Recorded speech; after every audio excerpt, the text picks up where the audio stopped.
কখনো কি ভেবেছেন ফ্লাইওভারের নিচে ঈদের জামাত হবে? যে স্থান সবসময় ময়লা আবর্জনায় ঢাকা থাকত, মাদক জুয়ার আসর বসত, সেখানে ঈদগাহ ও জানাজার নামাজের স্থান তৈরি করা কল্পনার কম কিছু নয়। দেশের ইতিহাসে সর্বপ্রথম ভিন্নধর্মী এমন উদ্যোগ নিয়েছে চট্টগ্রাম সিটি কর্পোরেশন।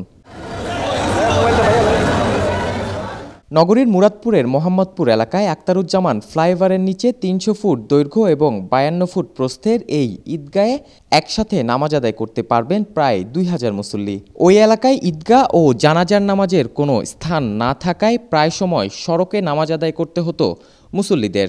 এর ফলে একদিকে যেমন যানবাহন চলাচলে বিঘ্ন ঘটত, অন্যদিকে মানুষের ভোগান্তি বাড়ত।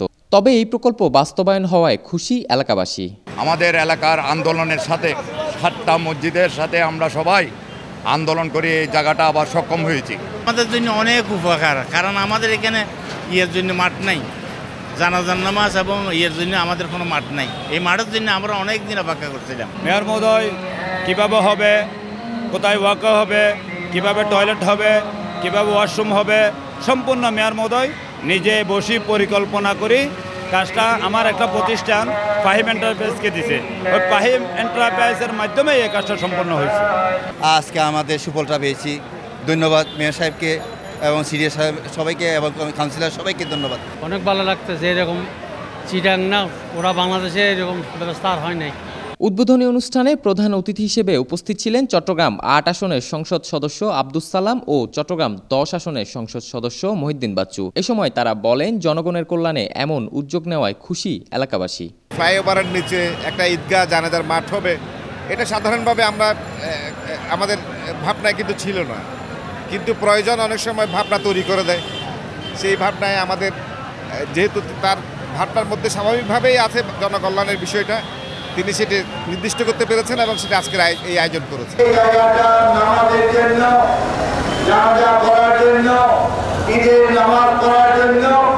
দীর্ঘদিন যাবত এলাকার মানুষের দাবি ছিল, তাই আমি অত্যন্ত আনন্দিত, আমি অত্যন্ত খুশি। আমার এলাকার মানুষের দীর্ঘদিনের দাবি তারা পূরণ হয়েছে। ভিন্নধর্মী এমন প্রকল্প বাস্তবায়ন করায় খুশি চট্টগ্রাম সিটি কর্পোরেশনের জনপ্রতিনিধিরা। বলছেন, ফ্লাইওভারের নিচের জায়গাগুলো সঠিকভাবে কাজে লাগানো হলে নতুন রূপ পাবে বন্দরনগরী। কিন্তু আমি মনে করি এই যে উদ্যোগ যেটা নিচ্ছে এখন, এইটাকে একটা নামাজের জন্য, ঈদগাহের জন্য একটা পরিস্থিতি, এভাবে সুন্দর একটা পরিবেশ সৃষ্টি করেছেন।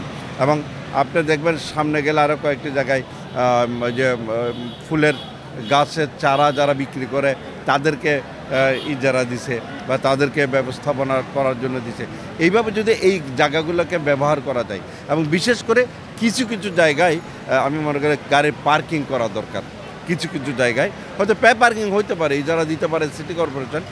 ওইভাবে যদি হয় তাহলে অন্ততপক্ষে ফ্লাইওভারের নিচের জায়গাগুলো অন্ততপক্ষে সঠিক ব্যবহার হবে। মেয়র এটাকে খুবই গুরুত্ব সহকারে নিয়েছেন এবং পরবর্তীতে প্রায় 2,20,00,000 টাকা ব্যয়ে এখানে জানাজার এই মাঠ তৈরি করা হয়েছে।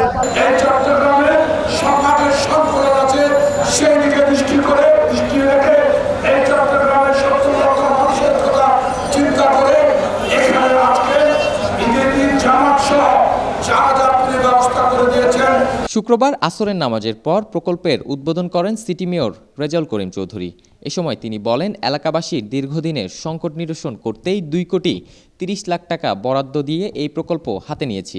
কর্পোরেশনে ইঞ্জিনিয়ার আমাদের সিদ্দিক সাহেব, উনি রিটায়ারমেন্ট চলে গেছে এবং তাদের এদেরকে সবাইকে ডেকে বললাম এখানে কিছু করা যায় কিনা। চিফ ইঞ্জিনিয়ারকে বললাম, তবে স্যার আমরা দেখে আসি।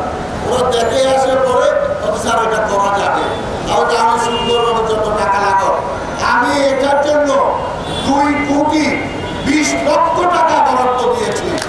এই তাই এখানে শুধু আমি জানাজার নামাজ এবং ঈদের নামাজ আদায় করার জন্য করেছি। মূর্তে গোসল করা, মানুষ মারা গেলে গোসল দেওয়ার জন্য টাকা পায় না অনেকে, এইসব হবে। আমি মূর্তে গোসল করার জন্য আলাদা ব্যবস্থা করেছি। অনুষ্ঠানে সিটি কর্পোরেশনের বিভিন্ন ওয়ার্ডের জনপ্রতিনিধি এবং চসিকের প্রকৌশলীরা উপস্থিত ছিলেন। Khan Mohammad Abdullah, media express, Chittagong.